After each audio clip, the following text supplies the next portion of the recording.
Hello and welcome to another episode of Soap Goes to the Oscars. This is going to be episode 34, and the movie I watched is called A Farewell to Arms.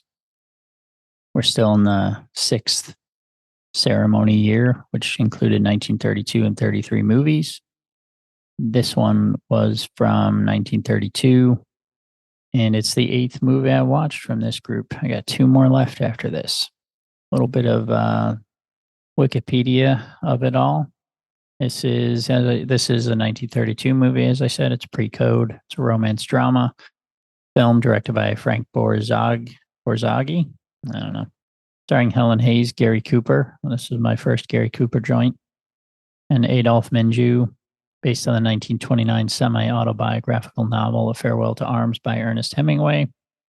Screenplay by Benjamin Glazer and Oliver H.P. Garrett. It's about a tragic romantic love affair between an American ambulance driver and an English nurse in Italy during World War I. Film received Academy Awards for Best Cinematography, Best Sound, and was nominated for Best Picture and Best Art Direction.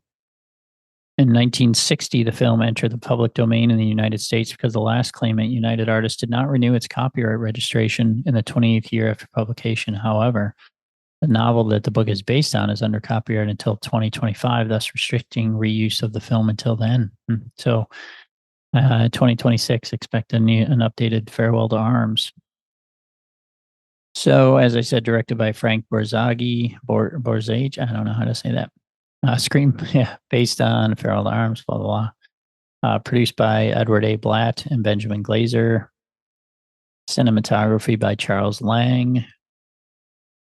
Released by Paramount Pictures, and in its original release, Warner Brothers, in its 1949 reissue, and it was released on December 8th, 1932. It's 88 minutes long. So this one was available on Amazon Prime. When I looked it up, it said it was also available on Freevee, and that one said it was a restored version. I did not watch it on Freevee because there's usually ads on there, and I didn't want to deal with ads. So either way, it was free, but it was not a good copy on Prime Video. It was very the color, or not the color, but the kind of lightness and darkness going in and out. A little jittery in places, a lot of dirt on the picture.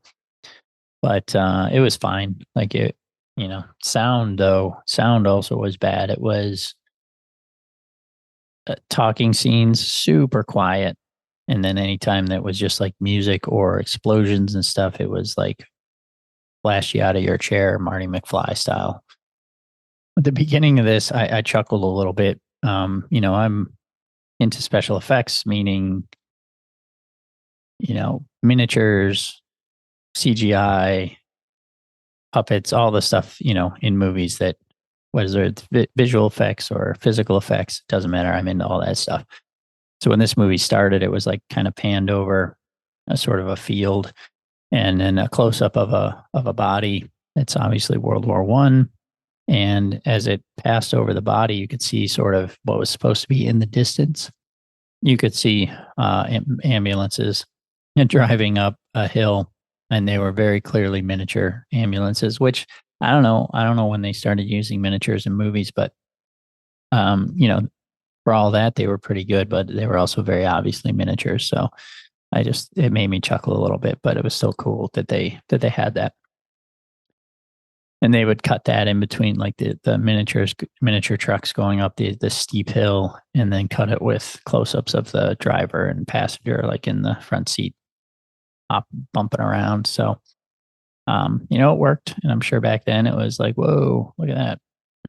According to TCM.com, Farewell to Arms originally ran 89 minutes. It was later cut to 78 minutes for a 1938 reissue. The 89-minute version, unseen since the original theatrical run in 1932 and long thought to be lost, was released on DVD in 1999 by Image Entertainment, mastered from a nitrate print located in the David O. Selznick vaults. So I'm pretty sure this was about 89 minutes. So I guess it was that version that I watched. So it was fine.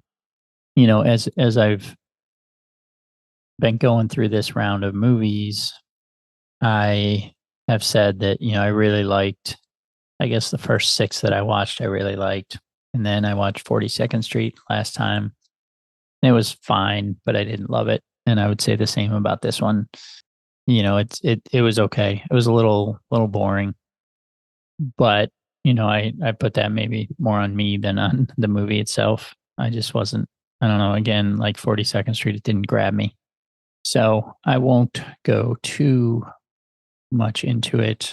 It's one of those ones where, like, the guy meets the girl and then they kiss. There may have been a little bit of almost rape, and then he says, I love you. And then they're going to get married and have kids right away. So, and I guess, you're in the middle of a war. You got to kind of take what you can. But as ridiculous as these older movies sometimes are, just in the way they talk and the way, everything's rushed. And when you have an 89-minute movie, sometimes that can make it even more rushed. But that always comes off, ridiculous to me that they say I love you and get married that quickly. And it's not a happy ending. So apparently, the film's original ending, when released, was what I saw. Some prints for American audience had a happy ending inserted, and some were ambiguous. Some theaters were offered a choice. The censors were concerned about more than just a particular death. I won't say who. Versions proliferated when a much more powerful motion picture production code got hold of the picture before various re-releases, film and television, not to mention the effects of a change of ownership to Warner Brothers and a lapse into the public domain. So not a super happy ending in this version that I watched. Apparently they released some happier endings. So that is all I'm going to say on this one. I know with some of these, I just don't have a lot to say, and I don't want to waste your time with just rambling. So, which I've already done. So I'm just going to end it there, and I'll see you next time.